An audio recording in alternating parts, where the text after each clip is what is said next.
types of asexual reproduction in plants and animals. Asexual reproduction in plants, most common method is the spore formation, as I told you in the previous video.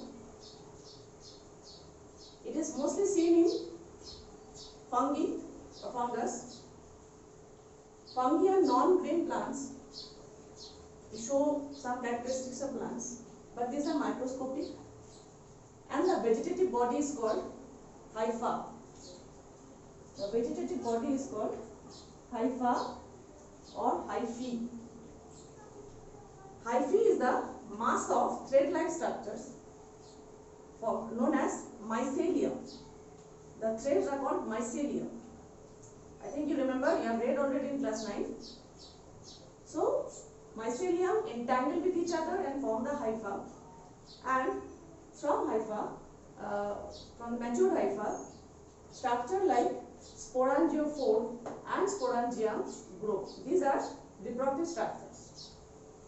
But remember, for this, single parent is involved. Single parent is enough. There is no need of parent of opposite strain. Okay. Now, spores are very tiny structures which are produced inside the sporangiophore, inside the sporangium. And when the sporangium get matured, it bursts open and spores are released in air, right? So as they are very light in weight, in air they are easily dispersed and they come in contact with the surface and germinate into new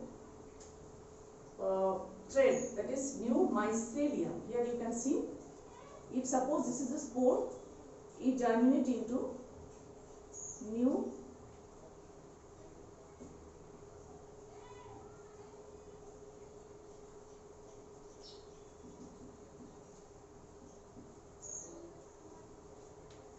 spore germinate and produce mycelium, okay, which finally many mycelium then divide and redivide and produce the whole structure of fungi. Okay, this is known as this called spore formation, which is a very fast process, easy process. Next, it is fragmentation. Fragmentation is the accidental breakdown of the body parts of organisms. If accidentally the parts are broken, any individual's body is broken into many parts, then each part will grow into complete new organism, which is also seen in case of planaria. Okay. So basically, fragmentation is related to, it is followed by regeneration process. Alright. So Spirogyra, which is the green filamentous algae, it is also known as the pond silk because the surface is slippery in touch. So this is called pond silk. In Spirogyra, we can see this process, right? Process of asexual reproduction. And very interestingly, you know, some of these organisms, they follow sexual method as well. Both the methods. Okay. Like fragmentation is the accidental method, we can say. And finally, it is vegetative propagation. So as I told you, we will learn about vegetative propagation in more details afterward. Next, coming to asexual reproduction in animals. Asexual reproduction in animals. Amoeba and other unicellular organisms, they undergo this asexual process. One single cell divides and produces two cells. How? Then there is division of nucleus. The nucleus, first it becomes dumbbell shaped, okay, elongated and dumbbell shaped. Then it's divided into two nuclei, and each nuclei finally produce two new cells along with all the cellular materials and remain covered with the cell membrane. Okay. But in case of some certain organisms, for example Plasmodium vivax, which is the, you know already, which is the causal organism of malaria. Plasmodium vivax, which causes malaria.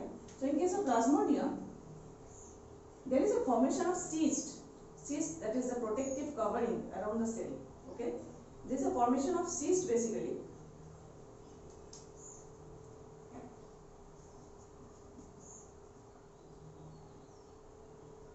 This is the cyst or hard covering around the cell, right? As it is a disease causing pathogen, so inside the body it is protected by that cyst or protective covering, and inside the cyst it divides many times, divide and redivide, and when the cell breaks open, bursts open, many new cells are produced at a time. Therefore, this process helps them to spread the infection faster. This is known as multiple fission. So multiple fission is a process of asexual reproduction in which single cell divide and produce many cells, whereas binary fission is a process in which single cell divides and produce two new cells, right? Okay. Next, it is regeneration, which is preceded by fragmentation.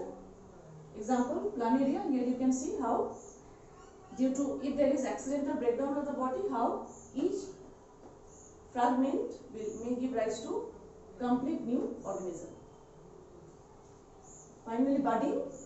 Budding is also a very easy process because it directly produced from the body of a single parent, and as the bud get detached from the parent body and come in contact with the surface, it grow into new, complete, independent new organism.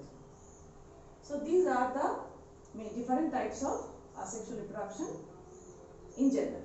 Okay. So please do practice drawing of all this, and please send your questions in the comment section. Thank you.